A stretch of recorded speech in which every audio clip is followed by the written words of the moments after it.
Hey, my name is Marion, and this is a very special edition of A Nose for Life. You know, I make a lot of videos while hiking, even though this isn't really a hiking channel. And recently I had a pretty scary experience while making a hiking video. Something happened, and it was my fault, and it wasn't good. Quite honestly, it was terrifying. I'll get to that in a few minutes, but in order to understand or appreciate the theme of this video, you need to understand where I'm coming from. This isn't one of those videos you can really scroll through because it won't make a lot of sense if you do. But if you stick with it, you'll see why this experience was a real wake-up call for me. It might help you as well. Before we begin, let's get this out of the way. I'm not a hiking expert, but I do hike a lot. Hiking is a real personal experience. Hikers have their own unique style and opinions. And don't be fooled, having expensive hiking equipment doesn't necessarily make you a hiker. Hiking makes you a hiker, and you learn what works best for you the more you hike. So what am I getting at? If you're a hiker at any level, I'm going to say some things that you might not agree with, and that's what the comment section is for. Let me have it. I want to hear what you have to say. First, what does hiking have to do with a hot dog stand? Disney World. Yes, that's right, a hiking video that talks about Disney World. Well, actually, I'm going to talk about Disneyland, but the video you're watching for this segment is of Disney World. I don't have any stock video of Disneyland. This will make sense in just a moment, so bear with me. Anyway, our family loves visiting the Mouse in Florida, and the more we visit Magic Kingdom, the more I learn about the man, the myth, the legend, Walt Disney. Here's a quick story about Walt and how it relates to this video. Way before Walt started on Disneyland, he would take his daughters to the local park. He noticed that everyone gathered around the hot dog stand in the middle of the park. Later, while developing ideas for Disneyland, Walt made it clear that his theme park needed a hot dog stand, not literally, but a focal point or an easy location to remember. The hot dog stand at Disneyland and Magic Kingdom is obviously the castle. At Epcot, it's that large golf ball. Okay, I know it's not called that, but you get the point. At Animal Kingdom, it's the Tree of Life, and at Disney Studios, it's the hat. Oh, wait, they took that down. And that's the crime of the century, and I really don't want to talk about that. I'm sure you know what I'm saying. Hot dog stands, gathering place, focal point. That concept, the idea of a focal point or meeting place, it works for everything else these days, and it's a part of everything now, even outdoor adventures. Walt knew what he was doing. In my experience, the official hot dog stand is often not the best part of an experience. I mean, let's take the castle at Disney World. I love it, and I'm sure you do too, but you can't ride it. You can eat there. In fact, my wife is amazing at getting reservations to eat in the castle because she starts calling every day for a year before our vacation. Trust me, it's hard to get a table there. The fireworks are awesome at the castle. It's one of my favorite things to watch at Disney World, and the parades are great too, but you still can't ride the castle. It's just there. Don't get me wrong, it's wonderful, and it's really the most recognizable hot dog stand in the world. And most of the time, in national parks or in national forests, signs will lead you to amazing places, but they're kind of a hot dog stand. Something to get your attention and maybe give the adventure meaning or structure. The Grand Canyon is a great example of an exception to that rule, but that's thinking way too big. I'm talking about something like this, the fire detection tower on Shenandoah Mountain.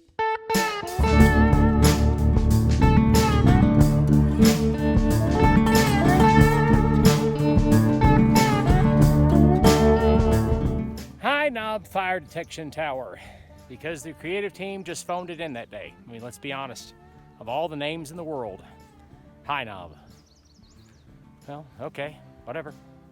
From the parking lot, which is right off Highway 33, it takes you about an hour to reach the tower at the top of the mountain. The terrain is rugged and steep. There aren't too many views until you get to the top. Built and completed by the CCC in 1940, the tower stands at an elevation of 4,107 feet, right on the line between Virginia and West Virginia. It's a historical landmark. I'm not a carpenter, but if I were going to build stairs, they'd probably look like this. Take that however you want to take it. I'm just saying. And there's an interesting story behind it. It was supposed to be torn down in the 1990s because, well, we use aircraft now to detect fires these days, but a group of people got together to save the tower. Save the clock tower! There's more to the story, but it doesn't pertain to this video. It's made from rocks, and it's kind of cool. Most of these structures built during the same time period were constructed from wood and metal, so it's a real nice historical tower. And everyone else thinks the exact same thing. Do you have your kids this weekend and can't stand the thoughts of being cooped up inside? This Saturday. Take them hiking to High Knob Fire Tower. It's just 30 minutes outside Harrisonburg, Virginia. Harrisonburg, Virginia.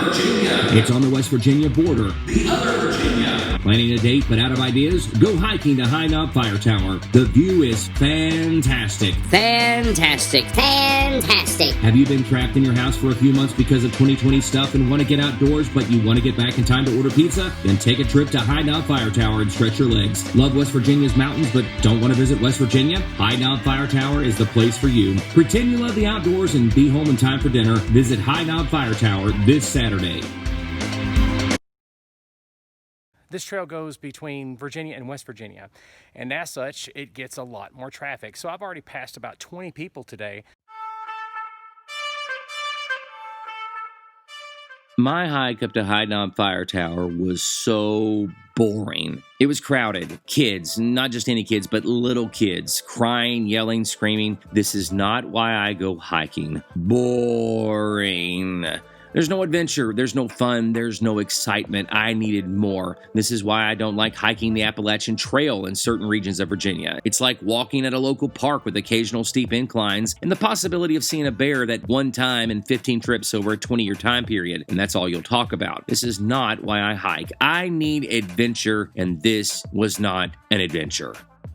On the way back to the truck from the fire tower, I saw this sign, Bother Knob, 5 miles. No one was walking that direction on that trail, and I knew why. We've made a lot of videos in this region for the past couple of years, and just from staring at a map while planning other videos in this general vicinity, I knew that if I was 5 miles to Bother Knob, then hiking this trail meant some serious mountain hiking. No one was taking this trail because it was the real thing. It wasn't for posers and wannabes. Carolyn and I made a video 2 hours south of here on another chain of mountains that straddled the line between Virginia and West Virginia, and that adventure was amazing. Taking this trail means you're not just crossing one mountain, but several. The elevation of these mountains is anywhere from 3,500 to 4,300 feet, and it's likely that only a handful of people have been on this trail over the past year.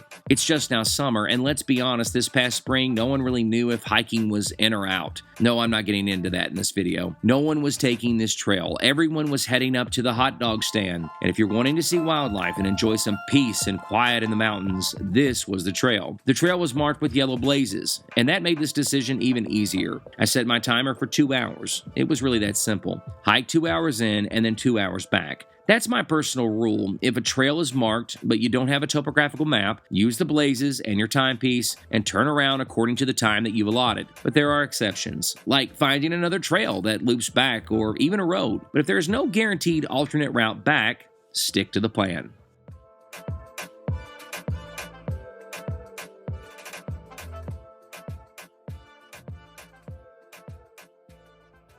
If you're a longtime subscriber, you'll remember that on several of my earlier hiking videos, I always mentioned safety, and then I stopped. I guess I figured, okay, they get it now, so move on. The problem with thinking that way is that I started moving on myself and abandoning some very simple principles. Like, I'm a big stickler for having a map while visiting wilderness areas, even if the trails are clearly marked. I don't say much about this on my videos, but some trails, well, they're just not marked well at all. And by the way, it's equally important to know how to read a topographical map. And I'm just adding that to say that if you have a topographical map, but you've never taken the time to learn to read it, well, it's like having no map at all.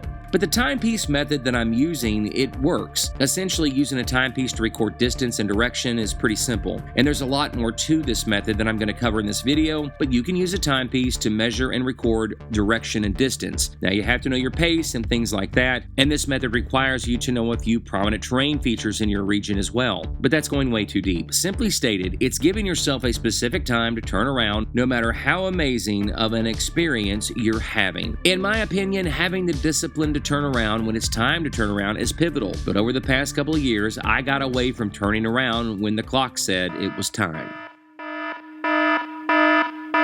Forest changes at this elevation like it does throughout Virginia and West Virginia. You get these huge spruce trees, very beautiful, but it's darker, a lot chillier back here compared to the heat I've been hiking through. I had plenty of water, a fully charged cell phone with a fully charged cell phone mobile charger. I had a protein source, which is always almonds, and I bring a change of clothes and always 2 beach towels because that's critical. I never forget insect repellent, and I was more than confident that I had all that I needed to explore this true wilderness. The first hour was great, and the second hour was even better.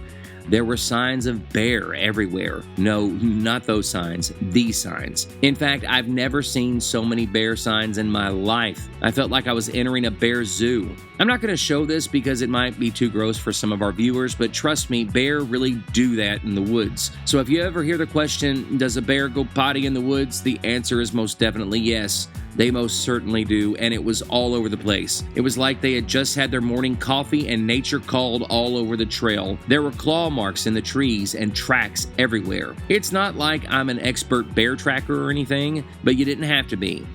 It was like there was a sign, a large sign saying bear country. And then I see this cute cuddly wuddly.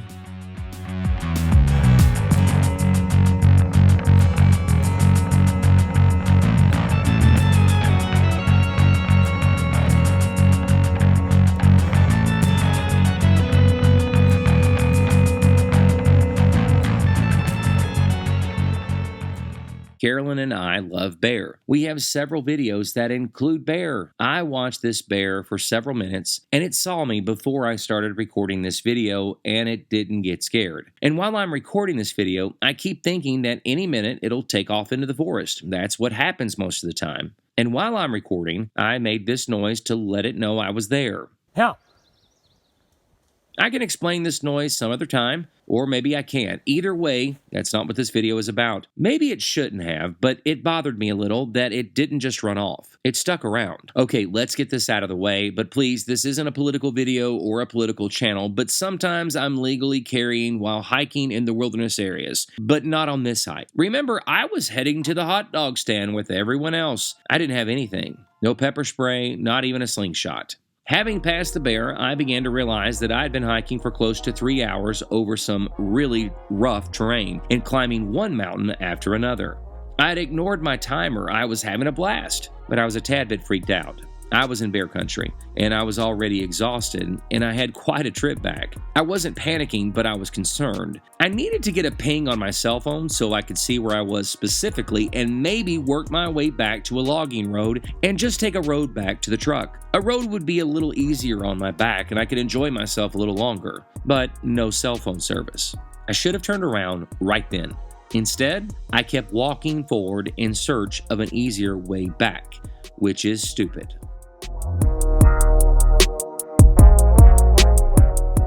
An hour later, I saw a sign that said Bother Knob 2 miles. I realized it was taking me over an hour to walk a mile in that terrain. If you can read a topographical map just a little, you'll notice that there are areas along this trail that aren't so bad, but most of the time, you're climbing up, then walking down steep, rocky inclines. It's all fun and games until the trail starts going straight uphill. Look, I'm 46 years old, a veteran, and an old football player, and though I've always been active, my diet is, well, bipolar. I'm a diabetic, and I have to take medicine and all that. I've spent the past couple of years learning to function as a diabetic, and it hasn't been easy. All of that to say, I was starting to feel the pain of this hike. This was not the hot dog stand. All of these things were coming back to my mind as I started feeling the fatigue and the aches and the pain in my knees walking down that horrible rocky terrain. It was an adventure, all right. My backpack was beginning to bruise my back. My feet, especially my foot that I broke a few years ago, well, it was swelling. It was then that I realized I'm over an hour past the time I was supposed to turn around, and there was no way I was going to get back to the parking lot before dark, even if I turned around right then. I kept hiking in search of that alternate route back, and again, that was really stupid. I wasn't lost, I wasn't dehydrated, but I was experiencing some serious fatigue and pain. I've just started back hiking a few weeks ago for the season. We got a late start this year because of, well, 2020 stuff.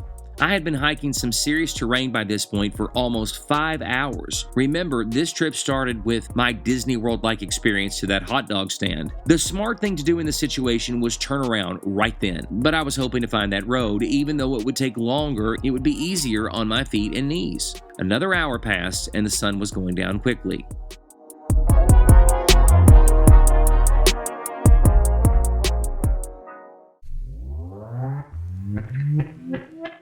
I continually walked up and down the steep terrain. I found this rock, and out of exhaustion, I just plopped. I had 1 bar on my cell phone, and I called Carolyn. The connection was poor, and the call dropped, so I tried my youngest daughter, Crystal. I told her that I would be home after dark. I said nothing more and quickly got off the phone. I didn't want to worry anyone. But this didn't set well with Crystal. She worried, and when she told Carolyn, Carolyn worried. But right after I got off the phone, the wind blew and the cell signal disappeared again.